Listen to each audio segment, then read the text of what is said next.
Assalamualaikum warahmatullahi wabarakatuh. Saya Nabila Dwi Septiana Mahune dari kelas A Biologi. Di sini saya akan mempresentasikan tentang struktur organ reproduksi pada tumbuhan. Reproduksi tumbuhan adalah proses perkembangbiakan atau pembentukan individu pada tanaman. Dalam menghasilkan keturunan, tumbuhan bisa menempuh dua cara, yaitu ada secara seksual dan aseksual. Reproduksi aseksual adalah cara perkembangbiakan yang dilakukan oleh tumbuhan tanpa adanya peleburan antara dua sel gamet jantan dan betina. Sedangkan reproduksi seksual atau generatif merupakan cara perkembangbiakan tumbuhan yang dilakukan oleh tumbuhan itu sendiri. Biasanya proses reproduksi ini dilakukan melalui cara-cara alami. Yang pertama yaitu reproduksi dan asal sporofit. Reproduksi pada tumbuhan tingkat tinggi relatif kompleks melibatkan siklus hidup yang terdiri dari dua fase, yaitu fase sporofit diploid dan fase gametofit haploid, yang terdiri dari apa yang disebut fase pergantian generasi. Sporofit dari beberapa pteridonofit dan semua tumbuhan berbiji menghasilkan spora dengan dua ukuran dengan potensi yang berbeda yang disebut mikrospora dan megaspora pada tanaman. Dengan demikian, heterospora mikrospora berkembang menjadi gametofit yang menghasilkan sperma dan megaspora berkembang menjadi gametofit yang menghasilkan sel telur. Baik, yang pertama ada tumbuhan Gymnospermae. Gymnospermae adalah tumbuhan yang memiliki biji terbuka. Gymnospermae berasal dari bahasa Yunani, yaitu di mana gymnos yang berarti telanjang dan sperma yang berarti biji, sehingga Gymnospermae dapat diartikan sebagai tumbuhan berbiji terbuka. Tumbuhan berbiji terbuka merupakan kelompok tumbuhan terbagi yang bijinya tidak dilindungi dalam bakal buah atau ovarium. Selanjutnya ada ciri-ciri Gymnospermae antara lain yaitu bakal biji tak terlindungi oleh daun dan buah, bentuk perakaran tunggang, mempunyai akar batang dan daun sejati, daun sempit, tebal dan kaku, tulang daun tidak beraneka ragam, tidak memiliki bunga sejati, dan yang lainnya bisa dibaca di slide tersebut. Lalu ada struktur Gymnospermae.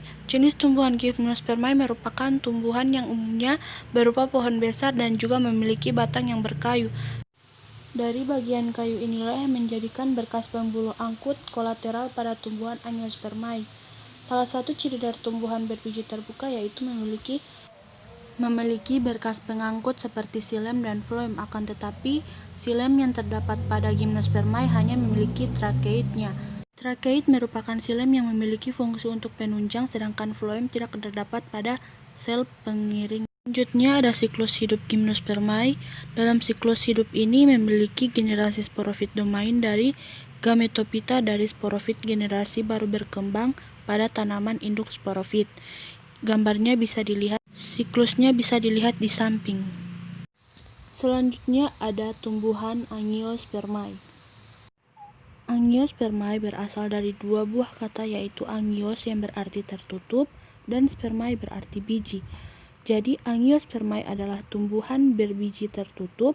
Dua kata tersebut berasal dari bahasa Yunani kuno. Angiospermae juga mencakup semua tentang tumbuhan yang memiliki bunga dan juga menghasilkan biji tertutup di dalam sebuah karpel. Jadi karpel merupakan daun yang dimodifikasi untuk membungkus benih kemudian dapat berkembang menjadi buah. Selanjutnya ciri-ciri Angiospermae. Berdasarkan pengertian dari Angiospermae yang merupakan tumbuhan berbiji tertutup, ciri-cirinya diantaranya yaitu tubuhnya berdiri dari bunga, daun, batang, dan akar, memiliki daun yang pipih, tulang daun yang beraneka ragam, bakal biji tertutup oleh buah, memiliki akar serabut atau tunggang, terdapat makroskofil yang berbentuk badan yang disebut putik dengan bakal biji di dalamnya yang tidak tampak. Lalu berkas pembuluh pengangkutan yang ada di kolateral terbuka namun terdapat juga yang tertutup. Benang sari yang terpisah dan terkumpul dalam satu bunga. Xilem terdiri dari trakeida dan trakea, floem dengan sel-sel pengiring dan terjadinya pembuahan ganda.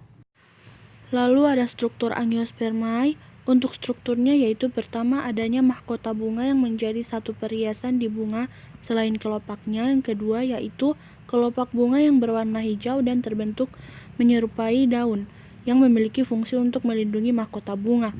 Yang ketiga yaitu putik yang menjadi alat reproduksi betina pada bunga dan memiliki peran dalam menghasilkan bakal biji. Dan yang terakhir yaitu benang sari yang merupakan tempat alat kelamin jantan untuk pada bagian yang tersusun tangkai sari dan sebuah kantong kepala sari tempat serbuk sari dihasilkan. Untuk strukturnya bisa dilihat pada gambar di samping. Dan yang terakhir ada siklus hidup angiospermae. Terdapat siklus hidup pada tumbuhan angiospermae yang terdiri dari penyerbukan, pembelahan, perjalanan menuju kantong embrio, proses pembuahan, dan terakhir perkembangan. Dan untuk gambar siklusnya bisa dilihat pada gambar di samping tersebut. Baik, sekian dari presentasi saya. Apabila ada kesalahan saya mohon maaf. Wabillahi taufiq walhidayah. Wassalamualaikum warahmatullahi wabarakatuh.